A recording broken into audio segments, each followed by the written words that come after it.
Picture this. The biggest meeting room in the galaxy, and everyone's just sitting there like deer in headlights. I'm talking about a chamber so massive it could fit a small city inside, with floating platforms arranged in perfect circles that stretch up toward a ceiling you can barely see. The air itself shimmers with translation fields, letting 47 completely different species understand each other. Under normal circumstances, this place buzzes with debates, arguments, and the constant chatter of galactic politics. Today, you could hear a pin drop. The Galactic Council had representatives from every major civilization in known space, and not one of them had a clue what to do. These weren't just random aliens either.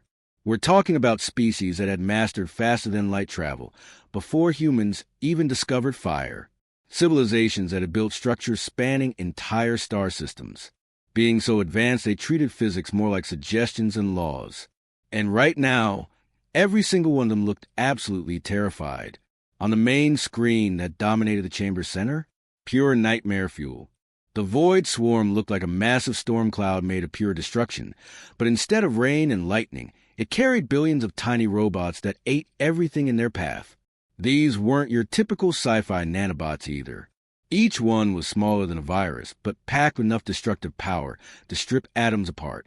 They moved like a living thing, flowing and pulsing through space, consuming everything they touched and growing stronger with each meal.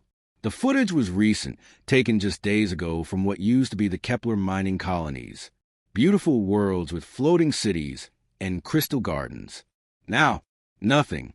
Just empty space where 3 entire solar systems used to orbit their stars. The planets, the moons, the space stations, even the stars themselves. All gone, consumed, turned into more of those tiny, hungry machines that kept spreading outward like some cosmic cancer. The math was simple and terrifying, the kind that makes your stomach drop when you really understand what the numbers mean. 6 weeks, maybe less, and this thing would hit the core worlds where trillions of beings lived. We're talking about the heart of galactic civilization here. Worlds so densely populated that a single city could house more people than Earth's entire population. The economic centers, the cultural capitals, the technological hubs that kept thousands of species connected across impossible distances. Look around the chamber and you could see the fear written on every alien face, even the ones that didn't technically have faces. The crystal-looking Zephyrians were literally flickering with panic, their normally steady light patterns stuttering like broken neon signs. These beings communicated through color and brightness, and right now they were flashing distress signals, so fast it hurt to watch. Their usual calm blue glow had turned into rapid bursts of red and orange, the Zephyrian equivalent of screaming. The Makari delegates had completely retreated into their shells, all 8 tentacles curled up tight against their bodies in perfect defensive positions. These guys were usually the most talkative species in the galaxy, famous for never shutting up during council sessions. Seeing them go completely silent was like watching the ocean suddenly stop making waves. It just didn't happen. But the most unsettling sight was the ancient ethereals. These beings were old when the first stars were young, floating in their energy containment fields like living ghosts made of pure thought. They'd witnessed the birth and death of countless civilizations, survived cosmic disasters that wiped out entire galaxies, and somehow always found a way forward. If you want to know how serious a crisis really was, you watch the ethereals. Today, they just floated there in stunned silence, their usual soft hum completely absent from the chamber's atmosphere. Every weapon they'd tried had done absolutely nothing. The Zephyrians had unleashed their photon bombardments that could crack moons in half. The Makari had deployed their gravitational crushers that could compress matter into black holes. The ethereals had used weapons so advanced that other species couldn't even pronounce their names. Nothing worked. The swarm just absorbed every attack, learned from it, and kept growing stronger. Military reports kept flooding in from the outer rim territories. Each one painted the same hopeless picture. Fleet after fleet had engaged the swarm, throwing everything they had at this unstoppable force. Some of the galaxy's most advanced battleships, weapons that could sterilize entire planets, had simply vanished without even slowing the enemy down. It was like trying to stop an avalanche with harsh words. The silence in the chamber wasn't just fear anymore. It was a sound of surrender. The collective realization that maybe, for the first time in galactic history, they'd encountered something they simply couldn't handle. Something that would end everything they'd built, everything they'd achieved, everything they'd hoped to become. That's when everything changed. That's when someone finally stood up. In the back corner of this massive galactic chamber, tucked away like an afterthought, sat Ambassador Kate Walsh, representing the newest and most controversial members of this cosmic club. The human delegation consisted of just 5 people, which seemed almost insulting compared to the dozens of representatives other species brought. But that's exactly how the galaxy saw Earth at this point, a minor player, barely worth acknowledging. Kate had been chosen for this job not because she was a diplomat by trade, but because she was tough as nails and didn't back down from anyone. She'd spent 20 years in the military, rising through the ranks during some of humanity's most challenging conflicts. Her weather hands and sharp eyes told the story of someone who'd seen the worst of situations and somehow always found a way through. The kind of person who looked at impossible odds and asked, "So what's the plan?" Most aliens still thought of humans as those crazy Deathworlders from that nightmare planet where literally everything tries to kill you. And honestly, they weren't wrong. Earth was classified as a Class 12 death world, which meant it was so hostile that most galactic species considered it uninhabitable. The gravity alone would crush the delicate Zephyrians into crystal dust. The oxygen-rich atmosphere would literally burn the lungs of methane-breathing species. The weather systems were so violent that hurricanes and tornadoes were considered normal seasonal events. But here's what made it even crazier to alien minds. Humans didn't just survive on Earth. They actually enjoyed it. They climbed mountains for fun. They jumped out of perfectly good aircraft with nothing but fabric parachutes. They surfed on waves that could crush bones, dove into crushing ocean depths, and somehow found ways to make games out of nearly dying. The galactic community had files full of human recreational activities that read like torture methods to other species. When Earth first applied for Galactic Council membership, the application was rejected 17 times. Not because humans lacked intelligence or technology, but because other species genuinely couldn't understand how beings that considered mortal danger entertaining could possibly be civilized. The final acceptance only came after humanity proved they could restrain their destructive tendencies long enough to participate in interstellar diplomacy. Kate watched the galaxy's brightest minds basically give up, and something clicked deep in her chest.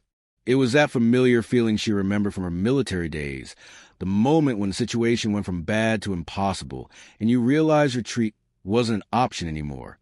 When the comfortable strategy stopped working, and you had to do something completely insane just to survive.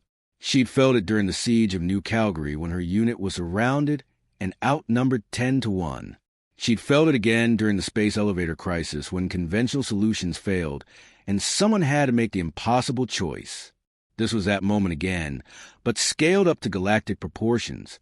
Everyone else was looking at the data, calculating odds, and coming to the reasonable conclusion that they were doomed. Kate was looking at the same information and thinking about all the times humanity had faced extinction and somehow pulled through, not through superior technology or ancient wisdom, but through sheer stubborn refusal to accept defeat. The human section of the council chamber was positioned in what other species consider the junior delegation area, essentially the kids' table of galactic politics. Their translation devices were older models. Their seating was basic compared to the elaborate floating platforms other species used, and their voting weight was minimal. Earth had been granted membership more as a courtesy than recognition of any real power or influence. But Kate didn't care about any of that political nonsense. She'd spent her entire career dealing with people who underestimated her, who thought her background made her unqualified, who assumed she didn't belong in important conversations. Each time, she'd proven them wrong by being willing to do what they wouldn't. She stood up slowly, her movement cutting to the chamber's defeated silence like a knife through butter. Every conversation stopped. Every alien sensor turned toward the human section. In a room full of beings who communicated through color changes, telepathy, and harmonic frequencies, the simple act of a human standing upright somehow commanded attention. "The human delegation has a proposal," she announced, her voice carrying clearly through the translation systems. The reaction was immediate and electric. Tentacles uncurled from shells. Crystal beings stopped flickering. Even the ancient ethereals seemed to focus their attention on this small corner where the Deathworlders sat. For the first time in hours, someone was talking about moving forward instead of running away. Someone was suggesting action instead of surrender. The Makari ambassador actually emerged from his shell, all 8 tentacles waving in what Kate had learned was their version of surprise. The Zephyrian delegates' light patterns shifted from panic red to curious yellow. Even the ethereal's energy fields began to pulse with something that might have been interest. Kate could feel the weight of 47 civilizations' attention focused on her like a spotlight. These beings represented trillions of lives, thousands of worlds, technologies that could reshape reality itself. And they were all waiting to hear what the crazy humans had to say. That's when she smiled. That same smile she'd worn right before every impossible mission she'd ever survived. Kate's plan was absolutely insane, which made it perfectly human. She stood there in front of the most advanced civilizations in the galaxy and laid out a strategy that sounded more like a suicide mission than a military operation. Volunteers would pilot ships straight into the heart of the swarm, using their death world reflexes and radiation resistance to plant antimatter bombs at strategic points throughout the consuming mass. The silence that followed was deafening. You could practically hear the collective alien thought process. Did she just suggest flying directly into the thing that's been eating entire solar systems?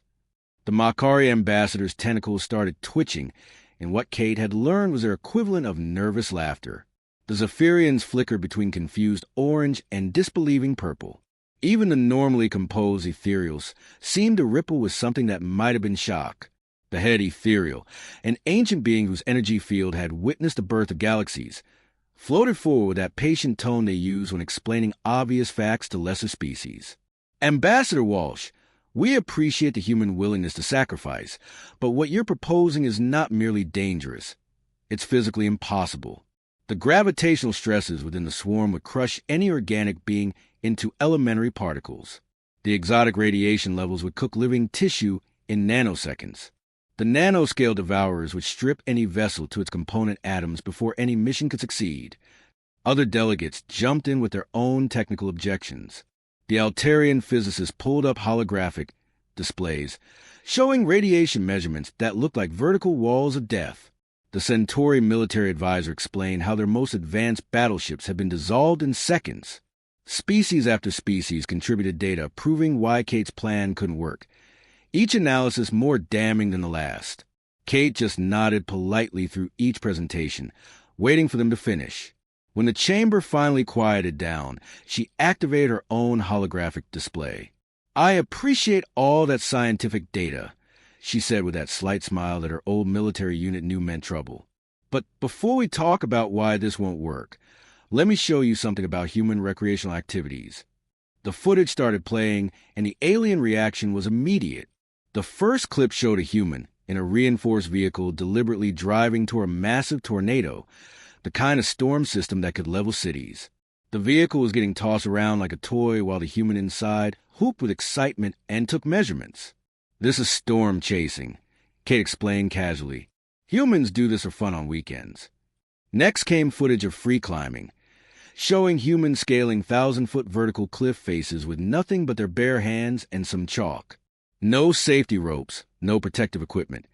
Just humans defying gravity and death through pure skill and determination. The Zephyrian's light patterns went completely erratic watching a human hang by her fingertips over a drop that would turn most species into paste. The deep-sea diving footage was particularly effective. Humans descending into crushing ocean depths where the pressure could implode submarines, exploring trenches so deep that the water temperature approached freezing, and bizarre creatures live in eternal darkness.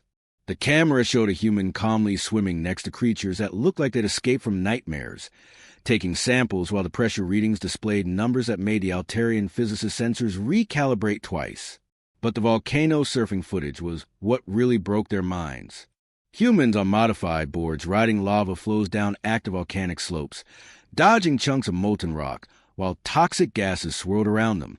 The temperature readings alone should have killed any organic life. But the humans were laughing and performing tricks. We call this fun, Kate told the bewildered crowd, watching alien faces trying to process what they'd just seen. What you're describing, The crushing gravity, the deadly radiation, the hostile environment, that sounds like a Tuesday back on Earth. The chamber erupted in confused chatter as species tried to explain to each other how any intelligent life form could consider mortal danger entertaining. The Makari were frantically consulting their databases to see if humans had some kind of death wish built into their psychology. The Ethereals were running calculations on human neural patterns, trying to understand how beings could function with such apparently defective survival instincts. But Kate wasn't done. She activated the communication networks that connected Earth to the galactic community and made a simple announcement. The Galactic Council needs volunteers for a high-risk mission into hostile space. Extreme conditions expected. Survival not guaranteed. Within hours, human volunteers were flooding the networks. Not dozens or hundreds, thousands. Military veterans who'd survived impossible battles sent in applications with casual notes like, "Sounds interesting. When do we start?"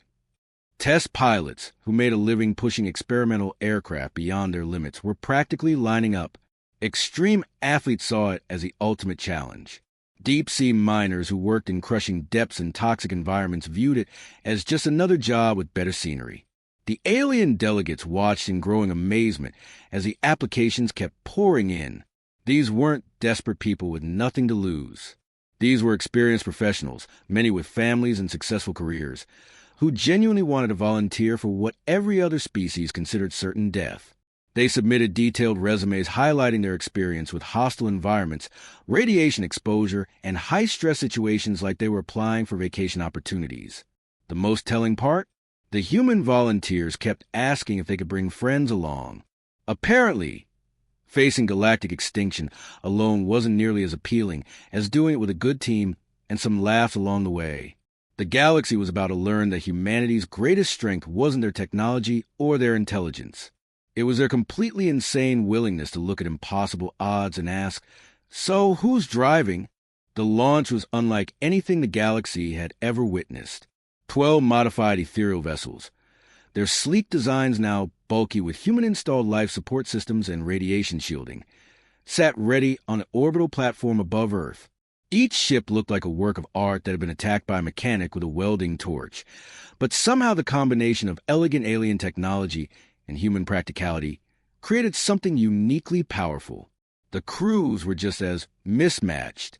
You had former military pilots sitting next to extreme sport athletes, deep-sea welders working alongside mountain rescue specialists. These weren't your typical space heroes in matching uniforms. They wore patched-together gear, cracked jokes over the comm systems, and treated the most dangerous mission in galactic history like they were heading out for a challenging day at work. Captain Lisa Rodriguez, a former test pilot who'd survived more aircraft crashes than most people had survived bad dates, was running final checks on her ship when she radioed the others. "Anyone else notice how quiet the alien observers are getting?" she asked, watching the massive viewing screens where representatives from dozens of species had gathered to witness what they expected to be humanity's noble but doomed sacrifice. "They're writing our obituaries," came the reply from Jake Morrison, an oil rig worker turned deep space miner who'd volunteered because, in his words, space can't be worse than North Sea drilling platforms.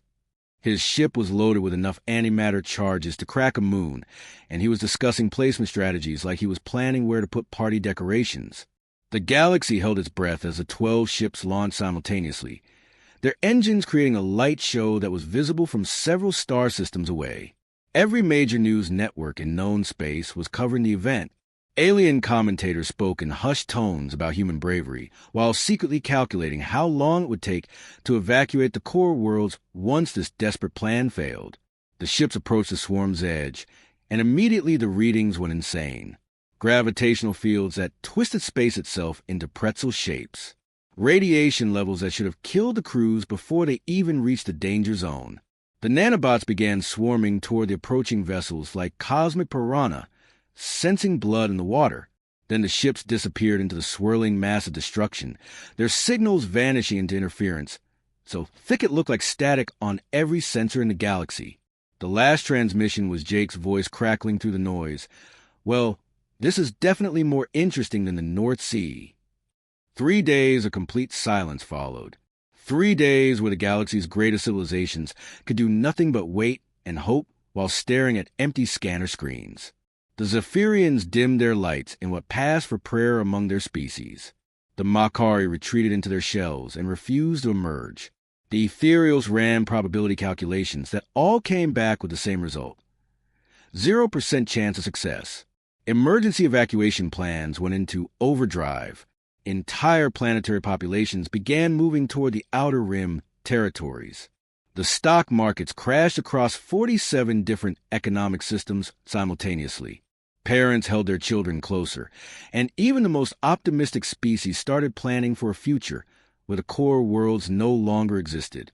The aliens started writing eulogies for the human volunteers, composing elaborate memorials for beings they barely understood but had grown to respect in those final moments. The Galactic Council prepared official statements about humanity's noble sacrifice, ready to be broadcast once the inevitable news of failure arrived. Then, deep inside the swarm, the bombs started going off. The first explosion registered on sensors as a tiny blip, barely distinguishable from the background chaos. Then another, and another. Each antimatter detonation was perfectly placed, perfectly timed, turning the nanobots' own consuming hunger against them. The chain reaction spread to the massive cloud like wildfire, causing the programming that held the swarm together to collapse into competing instructions. The nanobots that had been working in perfect harmony suddenly couldn't agree on targets. Some tried to consume others, creating feedback loops that multiplied the destruction exponentially. The massive cloud that had devoured 3 solar systems began breaking apart, fragmenting into smaller and smaller pieces that lost cohesion and dispersed into harmless cosmic dust. Within 6 hours, the greatest threat the galaxy had ever known was reduced to scattered particles that would eventually become part of new star formations in distant systems. The scanner screens that had shown an unstoppable wall of destruction now displayed empty space with just a few debris fields marking where the swarm had been. 7 of the 12 human crews made it home, their ships looking like they'd been through a blender made of black holes and lightning storms. Hull plating was stripped away in artistic patterns. Life support systems held together with what appeared to be duct tape and pure stubbornness. The crews emerged wearing radiation badges that had turned colors not found in any official safety manual. But the most remarkable thing was how they talked about the experience. Lisa Rodriguez described threading between gravitational anomalies that could have spaghettified her ship as a bit like flying through a thunderstorm, but with more physics. Jake Morrison casually mentioned surfing radiation waves that should have cooked him instantly like he was discussing an interesting day at the beach.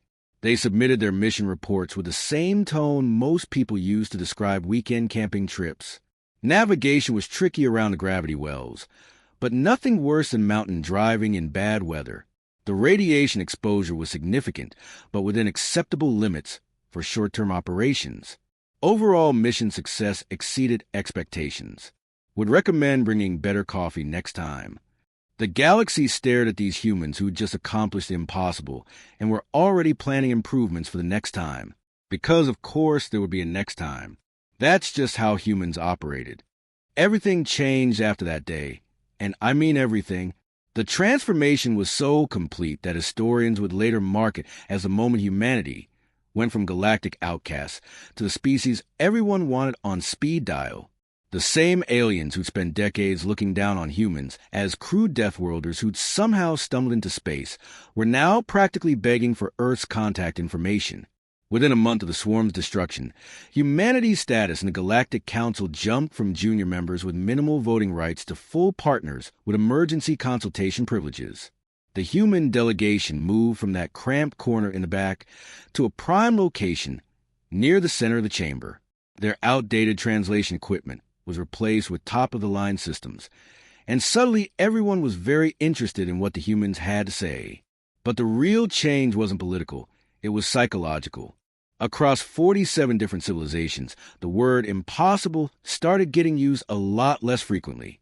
Instead, species that had never even considered asking for outside help began reaching out to humanity with problems they'd written off as unsolvable. The Altarians had been dealing with unstable wormholes that were threatening their trade routes for over a century. They'd tried every conventional solution, consulted with their best physicists, and were ready to abandon several star systems. Then someone suggested calling the humans.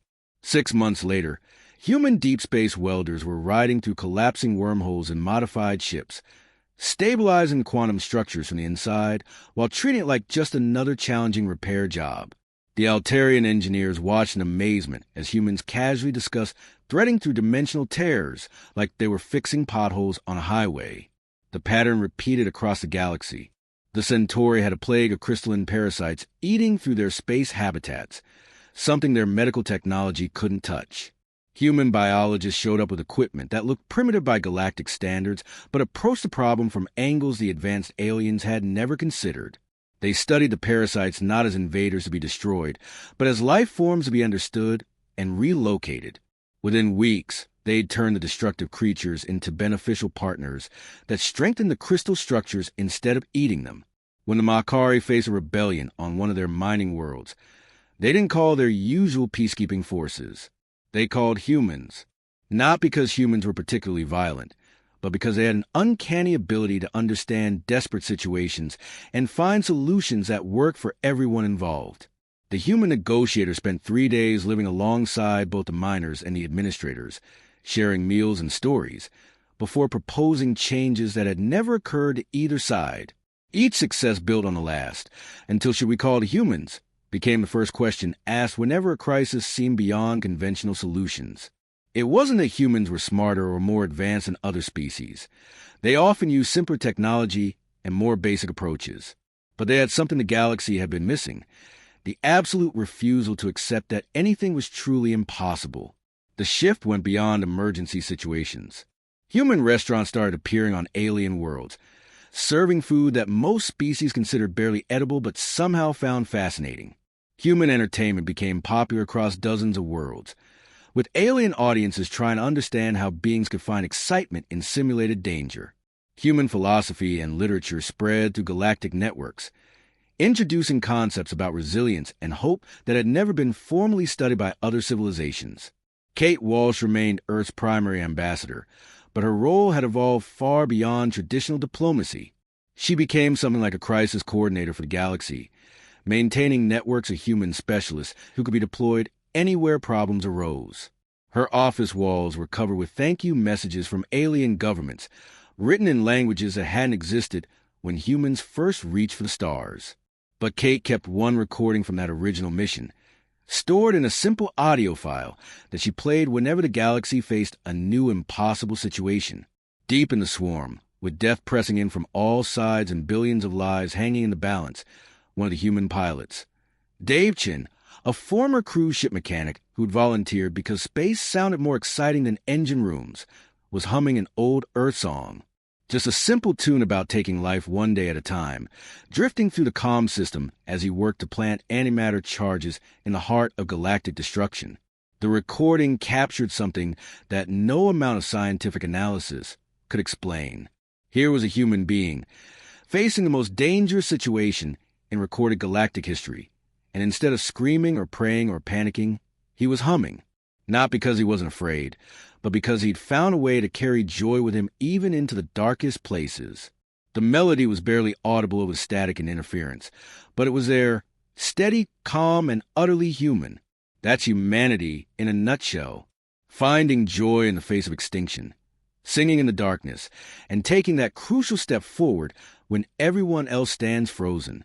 It's not that humans don't feel fear. They feel it just as much as anyone else. But somewhere in their death world evolution, they learned that fear doesn't have to mean stopping. It can mean singing louder, laughing harder, and moving forward anyway. The galaxy learned that day that sometimes the most advanced solution isn't about better technology or superior intelligence. Sometimes it's about being willing to hum a simple song while you save the universe.